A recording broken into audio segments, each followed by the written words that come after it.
Welcome back, friends. Welcome back. I'm James Corbett of CorbettReport.com, and you're watching the AP Perspective, Asia Pacific Perspective, that is, that monthly series where we take a look at all of the latest news that's coming across the headlines here in the Asia Pacific region with our good friend and co-host, Broc West of APPerspective.net. But of course, this is, you'll be forgiven if you've forgotten about this series entirely. It's been more than a couple months since our last edition, just because of scheduling problems. So it is good to have you here again, Broc, but of course the problem with that big lengthy delay means we have a ton of information to get through. So I think we're going to have to take a deep breath and just roll up our sleeves and get at it. I think so. Once again, thanks for having me back on. It's been, as you said, quite a lengthy enforced hiatus, unfortunately, both of us suffering computer malfunctions and various scheduling issues and life getting in the way, as it tends to happen from time to time. But very, very happy to be back. And yeah, I mean, wow, we've got so much to get through this week, James. A lot of important developments that have been continually happening while the world has been preoccupied elsewhere, particularly in the Middle East, obviously. So let's get right into it. Hey, our first story is based here in Australia.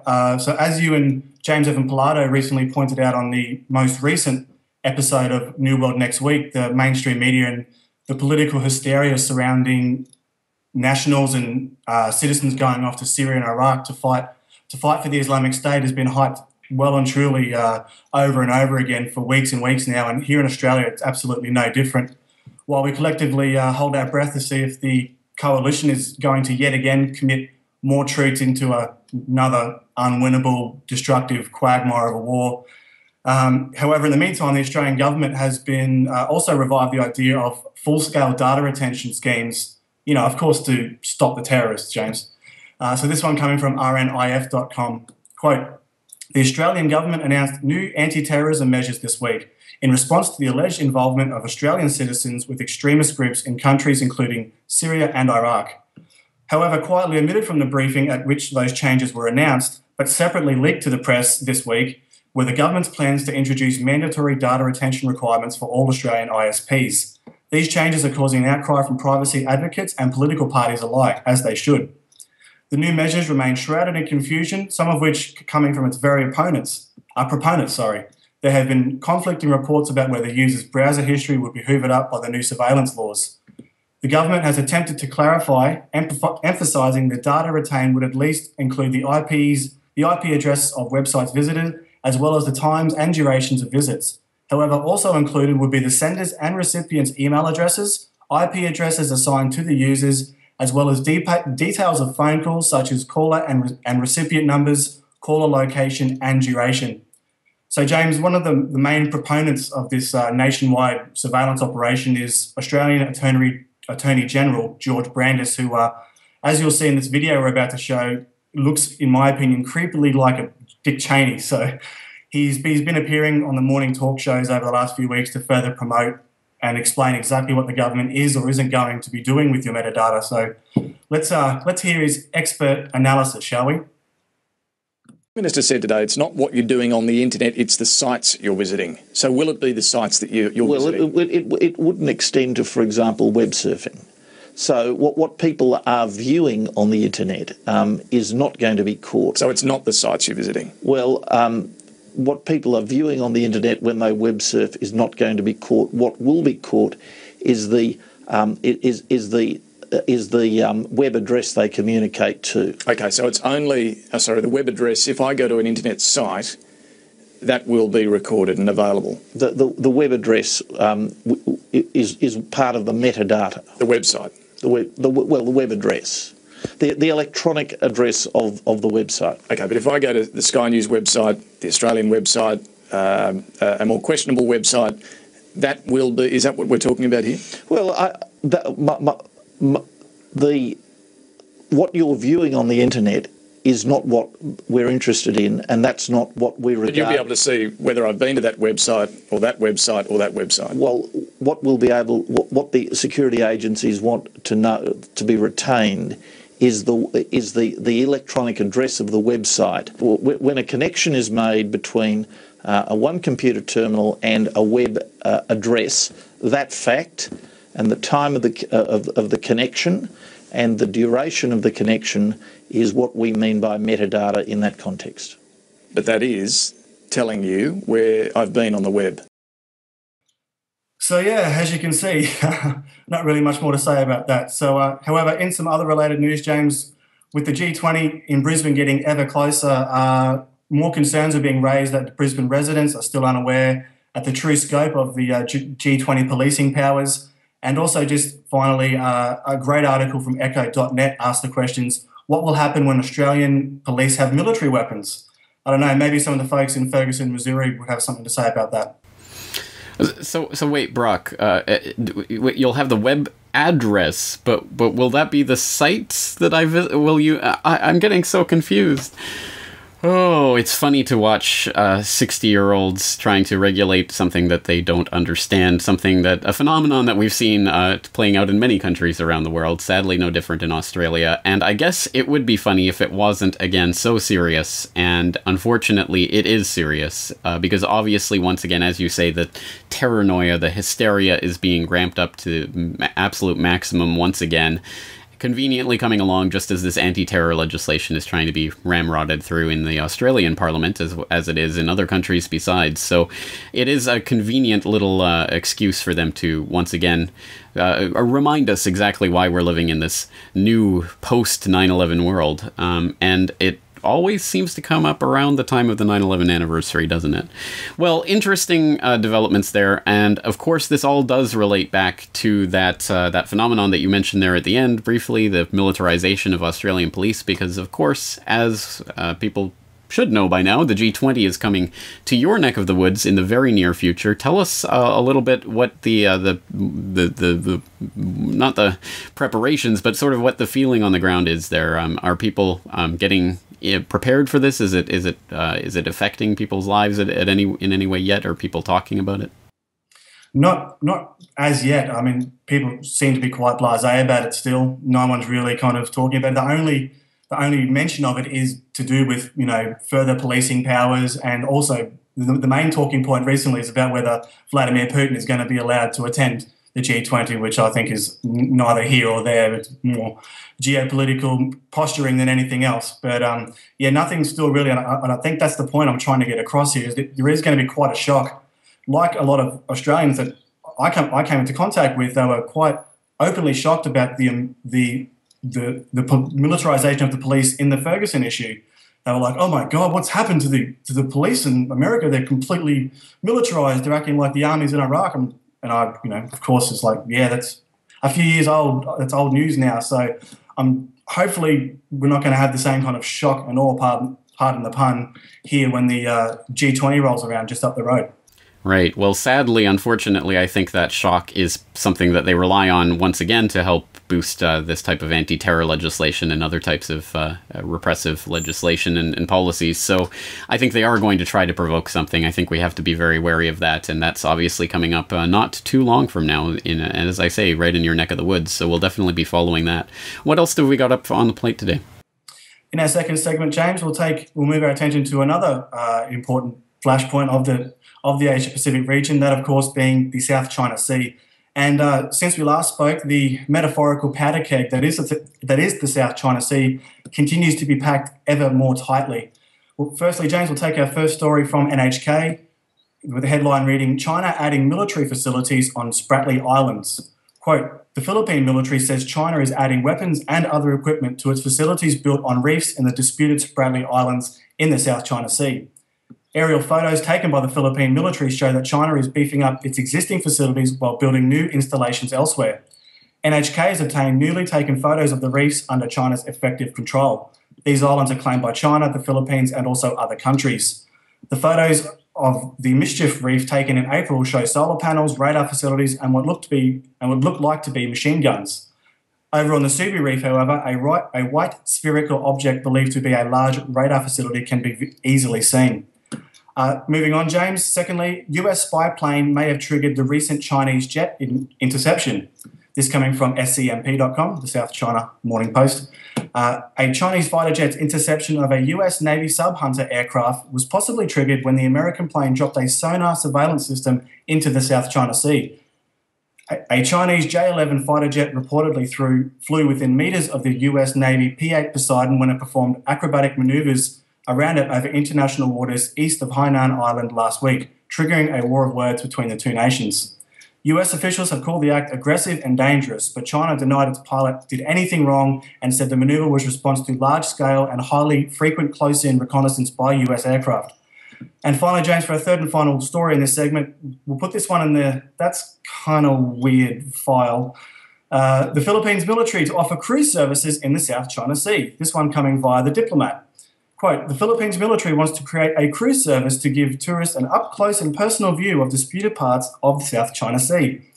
The newly installed Chief of Staff of the Armed Forces of the Philippines outlined his vision for a cruise service on Thursday, this is a few Thursdays ago, while visiting the Palawan-based Western Command, which is responsible for monitoring the South China Sea. The Philippines military entering into a public/private partnership for a cruise service around these disputed islands is likely to be fiercely opposed by China. More importantly, China maintains patrol ships in the region that regularly harass Philippine fishermen. Thus, a cruise service in the regional flashpoint could potentially jeopardise the safety of all the people on board. So, James, yeah, a lot to be said about all of those developments. Anyone in particular you want to pick up on, but before you do, can I interest you in a luxurious military cruise to a potentially volatile geopolitical flashpoint?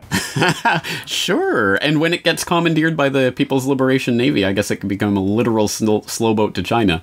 No thanks. I'll pass on that one. But it's interesting because obviously what's happening here is we have both sides in the Spratly Island dispute trying to make a physical, on the ground, on the water reality in terms of positioning assets and deploying things there in the region to try to make it sort of, you know, so that they have something physical to back up their claims. But, you know, the Chinese are deploying military assets. The Philippines Filipinos are trying to deploy a cruise ship. I don't know. I don't think that's going to win in that particular case. But at any rate, it does show that there's an escalation to what's going on here, as we've already seen. And I think the escalation is now taking the dangerous precedent of being in that form of you deploy something physical in that water, in that area, and then you claim it as your own and dare someone to come and get you. That seems to be the way this is going, and I don't want to see that type of brinksmanship, obviously, because that the only path that leads is towards confrontation. It's just a question of how long it takes to get there. So again, what else can we say? We've said it every single episode of this broadcast, but it really is just a powder keg, and it really is a point of contention. And again, I don't think any side is looking for military confrontation right now, but all of these things add up to that, and all it takes is one hothead firing the wrong shot on the wrong day in the wrong way to start something much bigger than what they wanted. So I don't like to see this, but I don't see any signs of it backing down or backing away from the table at this point. Exactly right. You know, just like I said in the second story there, the US spy plane and the China jet having a close interception. It's those type of events that are real, are happening, and you know, as you said, no one wants a hot war in the Asia Pacific yet, but it only takes the wrong Yahoo to set off a series of events that unfortunately will just snowball into a greater conflict. So, James, let's move to our third and final segment, and something we haven't covered a lot in the last few episodes of Asia Pacific Perspective, but something that I'm constantly working on, and I know you are constantly keeping your eye on and working on as well. That is, of course, what's continuing to go on at Fukushima Daiichi. So, James, we'll take our first story, headline reading, Japanese government to disclose Fukushima chief's testimony. Finally, the government plans to make public testimony regarding the Fukushima Daiichi nuclear disaster given by plant chief Masao Yoshida, possibly shedding light on whether Yoshida ordered staff to remain at their posts. The testimony of Yoshida, who died in July 2013, was compiled by a government panel formed to examine the March 2011 disaster at the plant. The government has thus far declined to make public Yoshida's testimony, citing a statement Yoshida signed saying he did not want it made available to any third party. But interest in Yoshida's first-hand account of what really happened in the days immediately after the disaster, when a massive earthquake and tsunami knocked out power to much of the 6-reactor Fukushima plant, leading to a series of explosions and the worst disaster since Chernobyl, have been picked by reporters that most of the staff actually fled the scene. Secondly, James, moving on to our next headline, TEPCO found liable for Evacuee's suicide. A Japanese court has ruled that TEPCO was responsible for a woman's suicide after the March 2011 disaster and must pay compensation, in a landmark ruling that could set a precedent for other claims against the utility. The civil suit by Mikio Watanabe claimed that TEPCO was to blame for the July 2011 death of his wife, Hamako, who doused herself in kerosene and set herself on fire after falling into depression. The district court in Fukushima ruled in favour of Watanabe, with TEPCO ordered to pay roughly about $472,000 in compensation. The court's decision is the latest blow for the utility, which was bailed out with taxpayer funds in 2012 and expects to spend more than $48 billion in compensation alone for the nuclear disaster. And finally, James, over the last 3 years, with no real answers forthcoming as to what to do about the other reactors, as being reactors 1, 2 and 3, all of which suffered critical core meltdowns in the immediate aftermath of the tsunami. I don't know, maybe this is a tiny baby step forward towards figuring out a solution, and this one coming from NHK. Looking inside Fukushima Daiichi with muon tomography. Quote, workers have begun the difficult task of decommissioning the Fukushima Daiichi plant. One of the biggest hurdles they face, however, is how to remove melted fuel from the crippled reactors. First, they need to know the conditions of the fuel. Experts believe it has cooled down and turned into debris, but engineers with TEPCO have not been able to check the actual state of the debris due to the high levels of radiation. Now they might have figured out a way to measure the highly toxic materials. Elementary particles called muons rain down from space. Every 10 minutes, 10,000 muons per square metre reach Earth. Scientists rely on this particle to probe materials that are beyond our reach. One example is volcanic magma. The technique is called muon imaging or muon tomography. When these particles hit a high-density object, such as magma, they lose energy or are absorbed. By measuring these changes, scientists can determine the shape of the maggot in a way that kind of resembles an X-ray. However, now researchers are hoping to use this technique to gain a better understanding of the situation inside the damaged reactors at Fukushima. By using muons, we expect to be able to look after the presence. We expect to be able to look for the presence of heavy materials, even if radiation levels are so high that we cannot approach the area. One of the studies being conducted by scientists from Toshiba and the US Los Alamos National Laboratory, their plan is to place detectors on opposite sides of each reactor. The detectors will be used to track the behaviour of muons as they pass through the concrete walls and the shielding of the reactor in a bid to determine the status of the molten fuel. James, your thoughts on any of these? It seems that every other week TEPCO has created itself a deeper and deeper quagmire.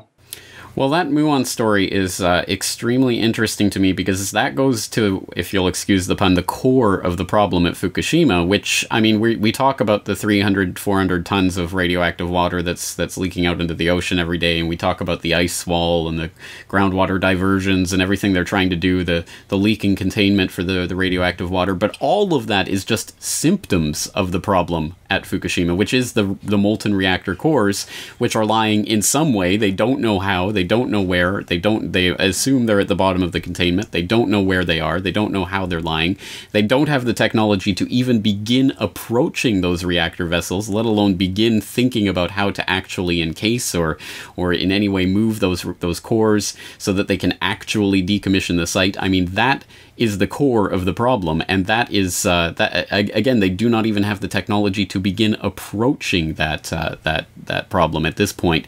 So now they're, I mean, you say a baby step, this is even less than a baby step. It's maybe a wiggle slightly forward, in which they may, through this system, which again they haven't tested and they don't know if they'll be able to do it, but they may be able to use this muon tomography to perhaps be able to get some sort of X-ray-like picture of where the cores are lying, so they can at least begin to start to think about how they might develop a plan for maybe in the future, perhaps in some way approaching the cores. Again, I mean, that is the heart of the problem, and all of the other symptoms of that problem are kind of just window dressing on that. So until they even begin to approach that, they'll never begin to approach the actual real decommissioning of the site. So that's, I mean, that at least puts in perspective just how far away we are from actually solving anything that's fundamentally happening there. And then the other stories, I mean, again, everything surrounding this is just so crazy as well, including the fact that now TEPCO has been held liable for the suicide of an evacuee. That's pretty major. Because again, that opens up an entire legal floodgate for TEPCO and other people who have been affected by that. That could significantly add to the compensation they're already planning, which is already approaching $50 billion that they're planning overall in terms of compensation. This could add much more to that potentially. So again, the economic costs, all of the different costs on this just continue adding up, and it's the environmental costs. Obviously, it's just an ongoing nightmare. I mean, it's just insane what's happening there. And unfortunately, again, as we've noted many times, you won't find any of this unless you're actually looking for these stories, because they've just completely slipped off the radar. Yeah, a lot of these stories are really confined to the Asia Pacific region, be it Japan Times, NHK, and some of the other sources that we try and use quite a bit. Informable and exxkf.blogspot.com are really great resources, but there's not, as you said, there's less than a handful of people who are still keeping their eye on this. So, as always, hopefully people will keep up to date with FukushimaUpdate.com. James, just quickly as we finish up, just in some other related nuclear news. Seoul to run out of storage for spent nuclear fuel by 2016, which is an interesting one. And just posted today on my site, apperspective.net, Australia's radioactive racism, which goes in great detail to explain the plans by the Australian government to dump nuclear waste on Aboriginal lands in the Northern Territory. An interesting read, nonetheless, which it really shines a light on the appalling attitude that Australian politicians have towards the history, welfare and concerns of our Indigenous people. Unfortunately, no surprise there. But yes, a pretty sickening story nonetheless. All right, well, a very somber note to end things on. I wish we had some wonderful, happy story to end things on. We'll have to work on that for next time, maybe. But next time, again, maybe a little while, because between now and next time, you're going to be coming out to Japan. So we'll actually be meeting in person once again, and hopefully putting out some media in the meantime. But until then, until you get back to Australia, we probably won't be doing another AP Perspective. So people just have to hold on to their hats. But while they're doing that, obviously, stay tuned to apperspective.net, still being maintained and updated on a regular basis with all these types of stories. You're doing an admirable job there. And, of course, doing the yeoman's work of keeping Fukushima Update posted with new material all the time as well. So my hat's off to you once again for all the work you're doing, Broc. Thank you so much. My pleasure, James. I will see you in a few weeks, mate. Looking forward to it. Looking forward to it here.